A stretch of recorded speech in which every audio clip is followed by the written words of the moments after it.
Muito bom dia, muito boa tarde, muito boa noite. Eu não sei a que horas você vai conseguir ouvir esse áudio, mas espero que você faça isso no momento que você esteja mais relaxado por aí, de repente voltando do trabalho, dentro do carro, ou enquanto você lava a louça aí, como se fosse um podcast, enquanto você faz seu exercício, atividade física diária, sem o compromisso de precisar acompanhar um slide ou ler uma tela, sem grandes estímulos visuais ali. Apenas um áudio para que você possa refletir comigo sobre o que a gente viu até agora. Isso pode ser importante para fazer sentido em relação aos pontos principais do Chronicle até o momento, nesse módulo 1, um módulo que começou falando do método científico. E por que o método científico é importante? Porque o conhecimento, ele precisa de alguma forma, para a gente tomar uma decisão, a gente precisa ter mais clareza da relação de causa e efeito entre o problema que a gente quer resolver e a atitude que a gente vai tomar, né?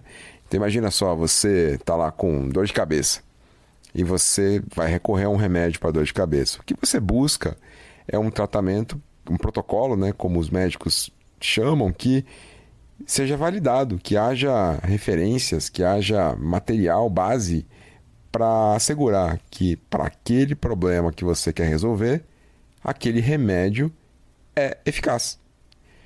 E como é que esses médicos chegam a essa conclusão, né? Como é que a indústria farmacêutica, na verdade, vai até um consultório médico ou vai até um congresso e apresenta para esses médicos: olha, esse remédio ele é bom para essa doença. Porque tem dados e tem um processo repetível e validado e acreditado que consiga assegurar que sob tais condições aquele remédio vai produzir tal efeito. A mesma coisa acontece com o método científico. Quando você estuda uma relação de causa e efeito, ou pelo menos uma correlação que seja, você consegue visualizar estatisticamente muitas vezes, em outras vezes qualitativamente, mas também válido. E algumas vezes você mistura essas duas formas, quantitativa e qualitativa, mas há formas que a ciência, que a academia entende que você conseguiu comprovar a relação entre uma coisa e outra. E, por exemplo, quando eu fiz a minha tese, eu busquei entender o quanto uma escala X, PTO, que chama TRL, pode ajudar na definição da melhor abordagem para gerir um projeto. E qual foi a minha grande busca ao longo daquelas 100 e tantas páginas ali? Foi entender como comprovar por meio de dados que aquele tipo de instrumento pode ser útil para determinada escolha. É isso. Mas isso é aplicado nos nossos negócios? Isso é aplicado no nosso dia a dia? Provavelmente não. As pessoas muitas vezes nas organizações se deparam com problemas o dia inteiro e tomam decisões para resolver esses problemas, boa parte das vezes, baseadas nos seus próprios vieses. Daniel Kahneman, né, o Nobel de Economia, que provou que a gente não toma decisões com base nos dados e razão. As decisões humanas são principalmente tomadas com base no medo de perder. O medo de perder é fundamental para a gente, muito maior, muitas vezes, do que os dados que nós temos para tomar decisões. Quantas vezes a gente vai criar um programa de incentivos, a gente vai criar um processo seletivo, uma dinâmica em grupo, ou simplesmente contratar pessoas que seja isso, ou fazer um processo de feedback, de avaliação de desempenho. E esses processos são concebidos em uma reunião ou por uma consultoria, e em algum momento alguém poderia ter perguntado qual a referência para que a gente faça isso. Por que essas perguntas para avaliar se a cultura organizacional está boa ou não? Por que não outras? Por que essa resposta significa tal coisa e não tal coisa? Quer dizer, quantas vezes a gente pode estar aceitando informações que não têm nenhum amparo, ou estabelecendo relações de causa e efeito que não existem? Por exemplo, ao fazer isso, as pessoas se comportarão dessa forma. Mas se comportarão mesmo?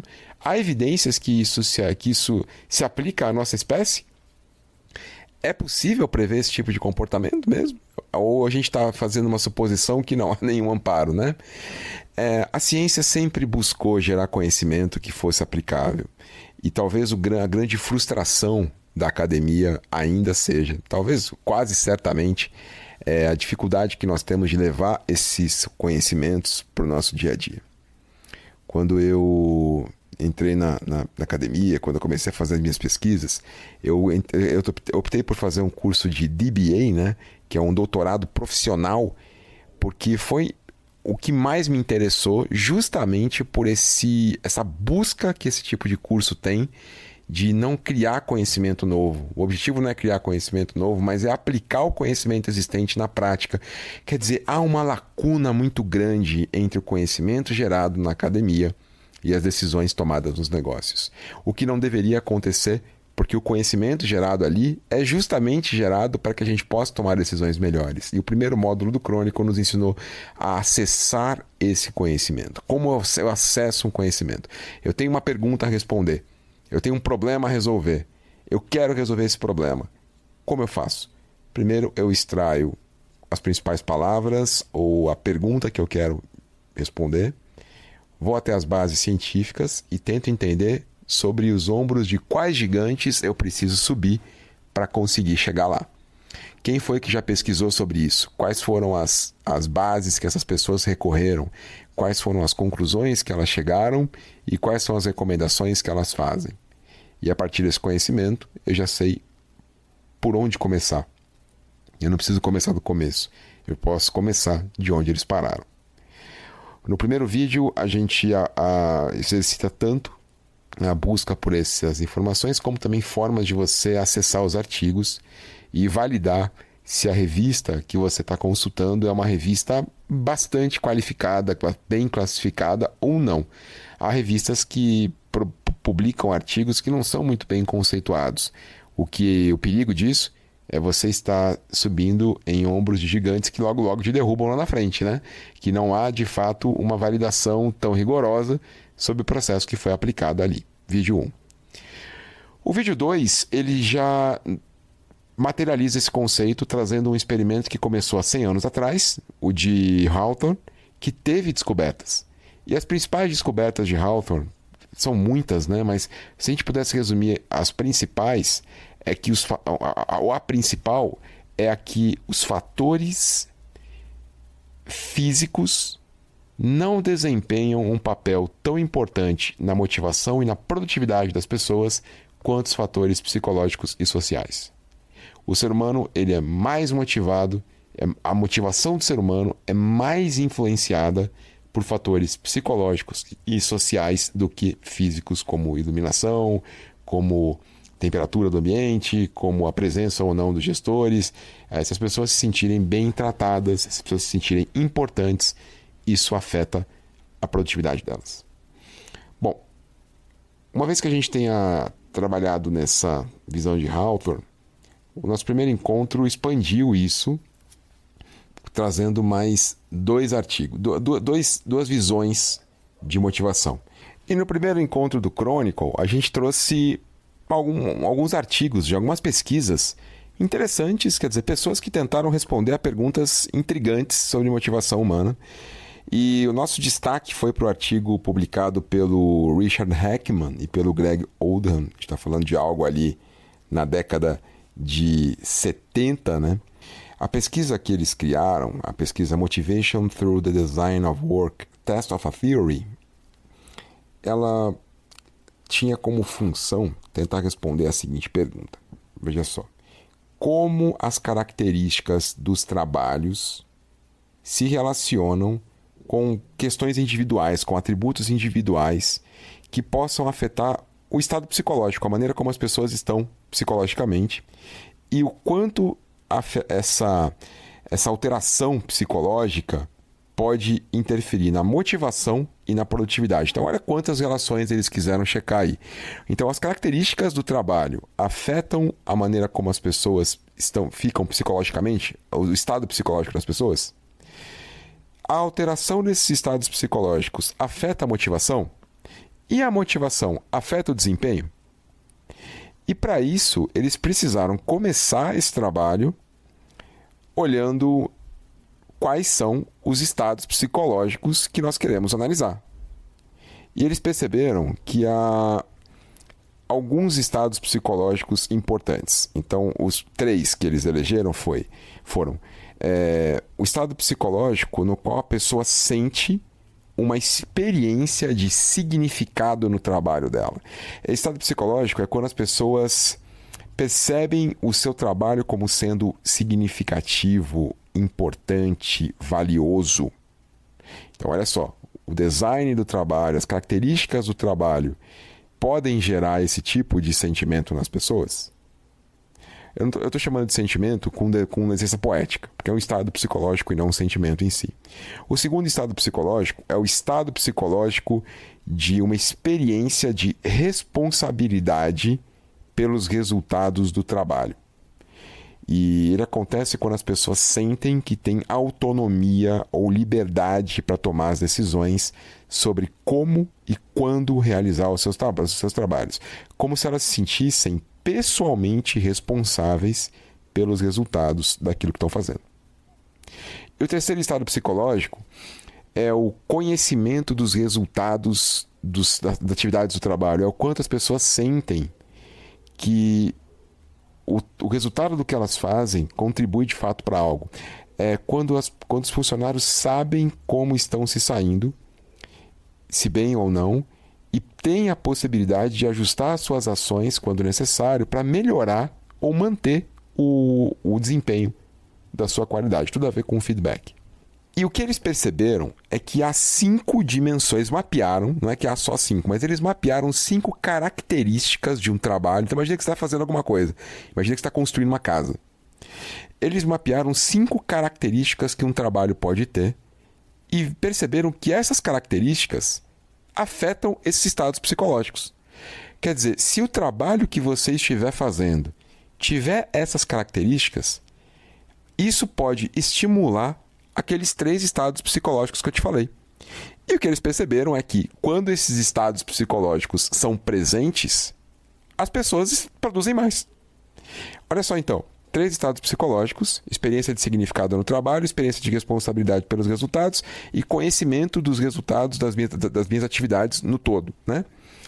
Quando eu tenho esses 3 estados psicológicos acontecendo, claro que um deles já contribui, mas se eu tiver os 3, melhor ainda, a motivação das pessoas aumenta e a produtividade aumenta junto. Então, primeira etapa, ótima. Agora a gente precisa ver quais características de um trabalho podem estimular esse tipo de estado psicológico. E eles mapearam 5. Primeiro, um trabalho que requer a variedade de habilidades. Se o trabalho requer uma variedade maior de atividades e uso de diferentes talentos de uma pessoa, por exemplo, uma coisa que requer escrita, análise de dados, interação com vários clientes, construção de solução, geração de ideias. Um trabalho que requeira vários talentos é um trabalho que tem maior variedade de habilidades.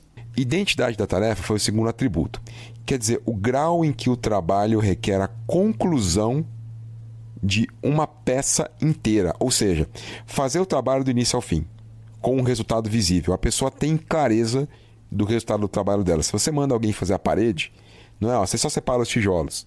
Só separar o tijolo para ela não é fazer a parede, mas se a pessoa conseguir participar do processo inteiro, da separação no tijolo até o reboco da parede, aí sim ela percebeu a importância do trabalho dela e a identidade da tarefa. Eu entendi o que eu fiz. Eu vi o resultado do que eu fiz. Segundo atributo. Terceiro, a significância da tarefa. O quanto as pessoas percebem o impacto da parede na vida de alguém. Que não é só a parede, mas que aquilo está protegendo alguém do vento, por exemplo. Percebeu? Isso fala sobre a significância da tarefa. Autonomia. Se a autonomia estiver presente no trabalho, isso quer dizer o quanto a pessoa sentiu, enquanto aquele trabalho proporcionou liberdade, independência e a possibilidade das pessoas escolherem como fazer, o que aplicar. O quanto mais independência, quanto mais autonomia, mais essa variável está presente, certo? E a última, o feedback. O quanto o trabalho que está se fazendo recebe um retorno, recebe informações diretas e claras sobre o desempenho. Se é um trabalho que tem muito feedback, que eu estou o tempo todo recebendo esse retorno, é um trabalho que a identidade, esse tipo de variável está muito presente. E eu me identifico muito com isso. Muitos de vocês, quando terminam uma aula do Chronicle, recebem mensagem minha. Porque essa variável do meu trabalho, a possibilidade de eu mandar mensagem para vocês e pegar retorno, isso alimenta o meu estado psicológico e me faz produzir melhor. Então eu identifico, por exemplo, essa variável em mim. Resumo, o que eles perceberam? Quando essas 5 variáveis estão presentes, uma delas já ajuda, mas as 5 melhor ainda, há contribuições diretas para aqueles estados psicológicos. E quando os estados psicológicos estão presentes, a motivação e a produtividade aumentam. Aí eu te pergunto, o quanto nós, ao criarmos um projeto nas nossas empresas, por exemplo, o quanto nós nos preocupamos com essas variáveis? Criamos o projeto, então agora eu vou envolver a Luciana no projeto. Show! Eu preciso olhar para essas variáveis, eu poderia olhar para essas variáveis e falar, olha, espera um pouquinho, vamos trabalhar variedade. Como é que eu trabalho variedade? Exemplo, eu vou usar o relatório da Luciana da Gallup. Quem não conhece a Gallup, trabalha justamente a visão de talentos e pontos fortes. Eu vou identificar os talentos da Luciana que ela mais usa e eu vou dar um jeito de aplicar esses talentos nesse projeto. Intencionalmente eu vou criar uma forma da Luciana usar esses talentos porque eu vou aumentar a variedade de habilidades. Show! Segundo, identidade da tarefa. Como eu consigo manter a Luciana envolvida, mesmo que não seja totalmente, mas em todo o processo? Que ela possa ver esse processo acontecer, que ela possa ver o resultado do trabalho dela e não apenas ser a levantadora de requisitos, depois ela entrega o documento e nunca mais pega ele. Como eu posso mostrar para a Luciana o impacto do trabalho dela na vida das pessoas que vão usar aquele projeto, aquele produto do projeto? Como eu posso conferir limites claros para a Luciana, mas dentro desses limites dar autonomia para ela decidir como fazer, para ela escolher as teorias que ela vai usar, para ela escolher as ferramentas que ela vai usar, para ela escolher onde ela vai fazer, se ela vai fazer no trabalho, na casa, no parque. Como eu posso dar autonomia para ela? Você começa a ver empresas que recorreram a isso, né? Que recorreram a dar autonomia para as pessoas fazerem, por exemplo, no parque e não necessariamente dentro da sala. E o quanto isso, de alguma forma, ajudou. Ou então a regra dos 20% do Google, né? Ou o Exploration Days da 3M, um dia de liberdade total para as pessoas escolherem o que elas querem estudar e pesquisar para depois elas aplicarem isso no trabalho. Segundo, como eu posso dar feedback rápido e efetivo para a Luciana? Se você pensar nessas 5 variáveis, você trabalhou o primeiro ponto do artigo. Qual é o próximo passo que você pode fazer na tua empresa? Agora eu vou monitorar os estados psicológicos da Luciana. Será que ela está realmente sentindo experiência de significado? Será que ela está sentindo a experiência de responsabilidade? Será que ela está sentindo o conhecimento dos resultados das atividades dela? Se não, eu tenho que ajustar as minhas variáveis, as 5 lá de cima. Se sim, se ela estiver sentindo esses estados psicológicos, ou seja, se ela estiver passando por esses estados psicológicos, ou seja, agora sim eu preciso olhar a produtividade dela. Porque se isso estiver acontecendo, de acordo com esses estudos, ela vai produzir mais e vai ficar mais feliz também. Percebe a aplicação desse estudo e como não é simples, mas como a gente pode fazer?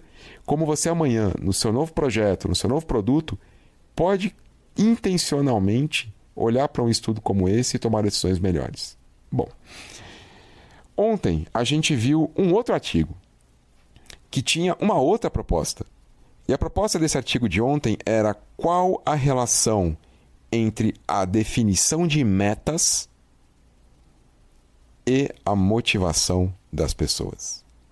E nesse artigo da década de 60, primeiro ele reflete não apenas um artigo, mas um movimento científico que começa a se formar na década de 60.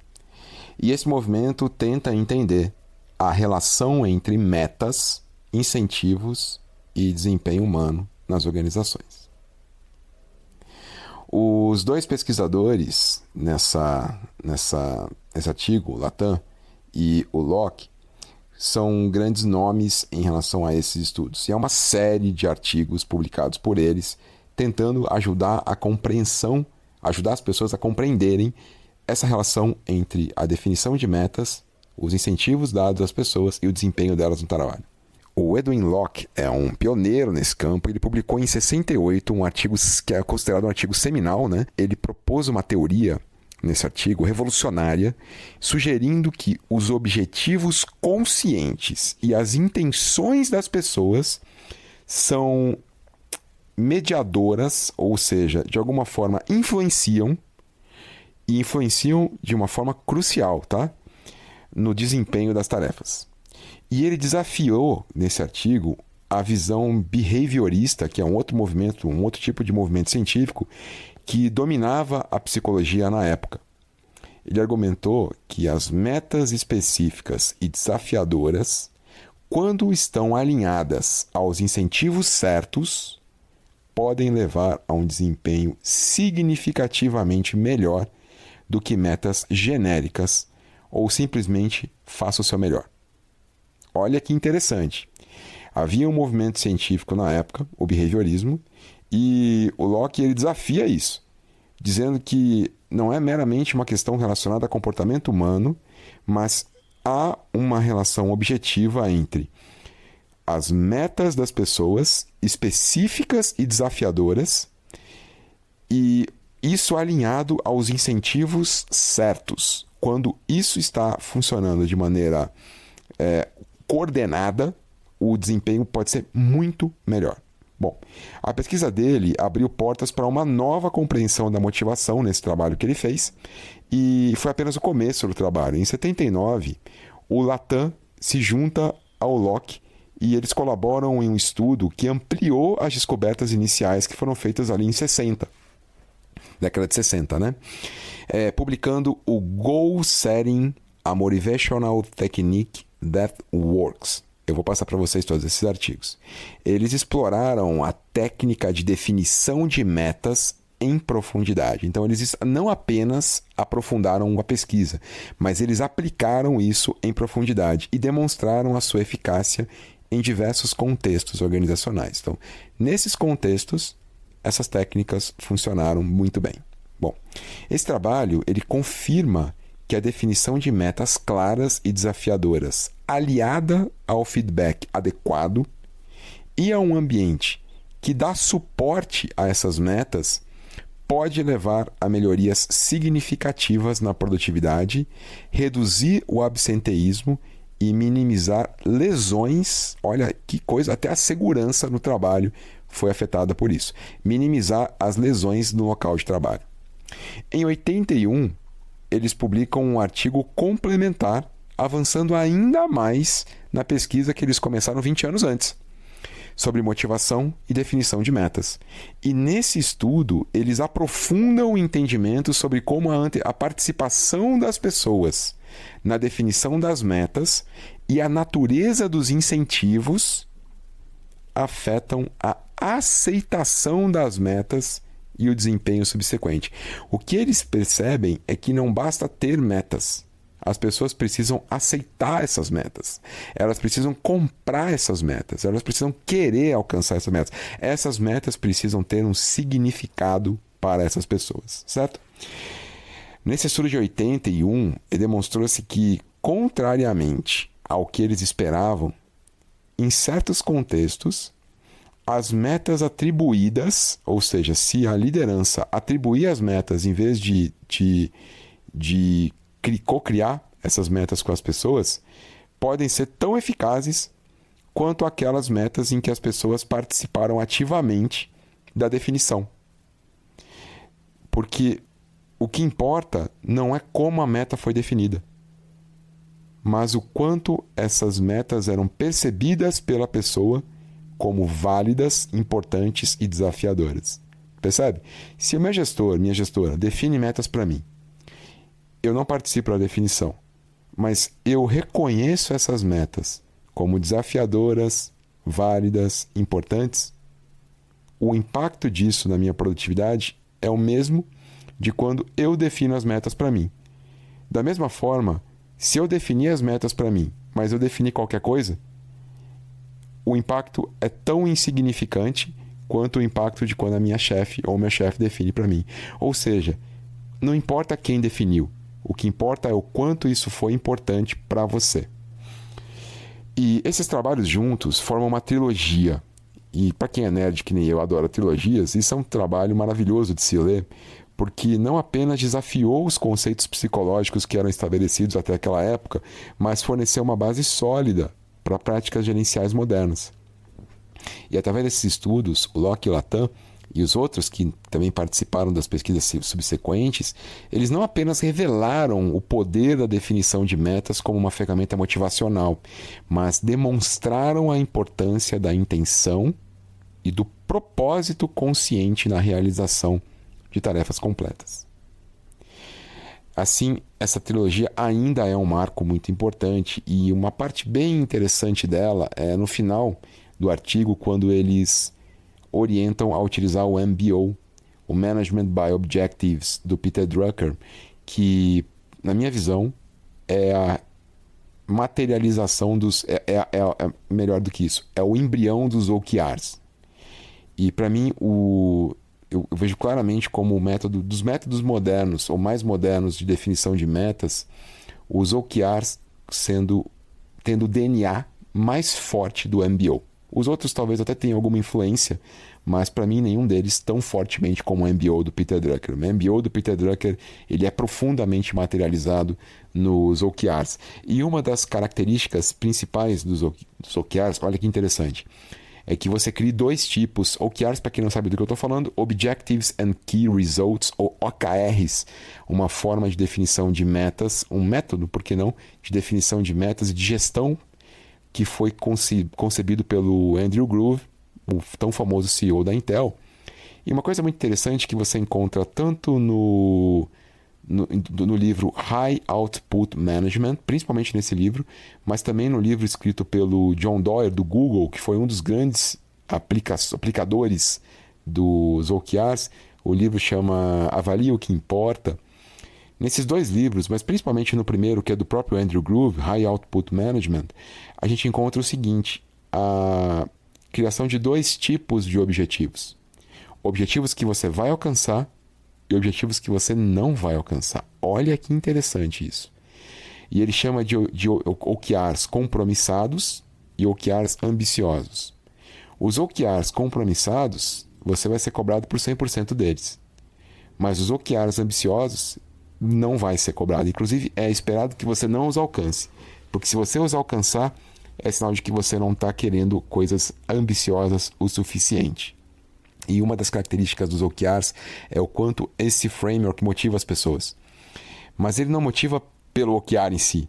Ele motiva pela base que ele tem, que pode ser encontrada nesse artigo. Então, esse artigo, ou melhor, essa trilogia do Locke e do Lacan, traz as bases científicas que mostram como o MBO ou OKR podem funcionar.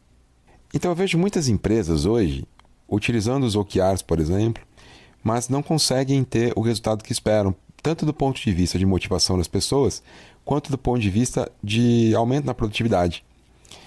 E talvez isso esteja acontecendo não pelo uso ou não dos OKRs, mas porque a casca, o framework, está vindo sem as premissas que a gente pode encontrar nessa trilogia do Lacan e do Locke.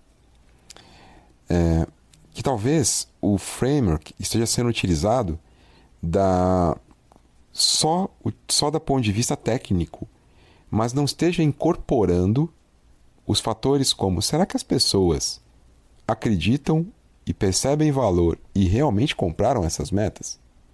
Será que essas metas estão sendo ambiciosas? Ou será que o fato de de estarem atreladas à remuneração tem feito com que as pessoas escolham metas pouco ambiciosas e com isso elas não acionem a motivação necessária que esse artigo traz para que possam buscá-las, para que possam persegui-las?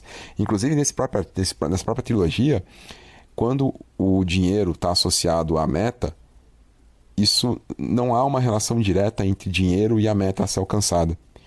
Há uma relação entre o valor do dinheiro e a meta. Ou seja, se você quer esse dinheiro porque ele é importante para você realizar uma meta pessoal, você vai até mesmo buscar metas mais desafiadoras ainda para conseguir alcançar essa grana. Mas se é só dinheiro, isso não faz diferença e você tende a escolher metas pobres só para poder garantir aquele dinheiro no final do mês. Só que a motivação vai para o beleléu, assim como a produtividade também. E a estrutura dos OKRs, por exemplo, quando comparada com a estrutura do Balanced Scorecard, que é uma outra forma de gestão organizacional muito comum, pode ser comparada ao foco e à frequência. Pelo fato dos OKRs serem normalmente mais focados em curto prazo, normalmente trimestrais ou menores, inclusive, eles permitem um ajuste muito mais rápido, o que torna o feedback muito mais frequente e o sentimento das pessoas de que estão realmente trabalhando naquilo que deve ser feito talvez seja maior. Eu trabalhei muito tempo na Caixa com balança scorecard e um sentimento que era muito recorrente no planejamento estratégico, ou melhor, na execução do plano estratégico, é que, já perdemos já não vamos alcançar esse objetivo, só que está só no terceiro mês ainda. O ciclo de revisão da estratégia é um ano. Do terceiro mês até o 12º, até o final do ano, a desmotivação era enorme, porque as pessoas já percebiam que não iam mais alcançar, mas não havia um processo estruturado para fazer uma revisão periódica e menor. Mexer naquelas dimensões todas era muito trabalhoso. Mexer naquele grupo enorme de indicadores era muito trabalhoso, portanto a gente só podia fazer isso uma vez por mês. A estrutura e a flexibilidade dos OKRs tornavam eles mais flexíveis, claro, mais simples, e por isso a gente podia mexer neles de uma maneira mais frequente. Outra coisa é a questão da busca pelo inalcançável. O BSC normalmente ele buscava indicadores que você vá alcançar, que aquilo que você colocou ali, as suas metas que você colocou ali, são as metas que você vai ser cobrado no final. Já os OKRs têm uma visão diferente. Buscar indicadores que você não vai alcançar, justamente para poder acionar a questão do desafio e do moonshot, né, do tiro na lua, porque as pessoas sabem, talvez de alguma forma naquele momento, não sei nem se eu, com a base científica ou não, talvez o Andrew Groove soubesse que ao se desafiarem a fazer algo incrível, as pessoas podiam realmente fazer. Então a gente trabalhou algumas teorias motivacionais e reflexões sobre como elas impactam na produtividade. A pergunta que eu te faço agora é: como isso pode ser incorporado na sua organização, no seu time? Se hoje você tem metas, se hoje você tem projetos, como você pode tornar as variáveis ambientais do projeto mais favoráveis a despertar os estados emocionais ou psicológicos que você gostaria que o seu time tivesse para produzirem melhor? Resposta do nosso artigo de anteontem. Em relação ao artigo de ontem, como está o significado das metas para as pessoas? Será que para elas são apenas metas?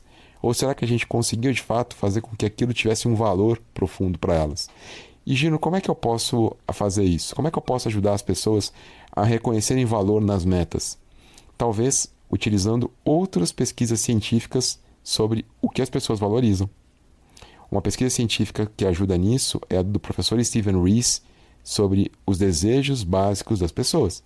As pessoas são movidas por coisas específicas, desejos básicos. E se as pessoas reconhecem nas suas metas uma possibilidade de alcançarem os seus desejos básicos, elas tendem a querer aquela meta, não apenas pela meta, mas pelo fato daquela meta as ajudarem a realizar algo, a suprir um desejo básico, a satisfazer um desejo básico. Exemplo, uma pessoa que tem um desejo básico de status muito forte, ela vai encontrar naquela meta a possibilidade de realizar esse desejo básico de status, ao final sendo reconhecida como a pessoa que mais contribuiu para determinado projeto, ou uma das pessoas que mais contribuíram para esse projeto. Uma pessoa que tem um desejo básico muito forte, por exemplo, de curiosidade ali, ela pode reconhecer naquela meta a possibilidade de aprender. E de aprender de uma forma que ela nunca aprendeu antes. E assim por diante. Para quem gosta de gamificação, esse é o momento de aplicar técnicas de gamificação para que a pessoa reconheça na sua meta algo de valor para ela. Novamente isso. Para que a pessoa reconheça na sua meta algo de valor para ela. Bom, tá aí um belo resumo de tudo que a gente viu agora no Crônico. Gostaria de ouvir seus comentários. Valeu, pessoal.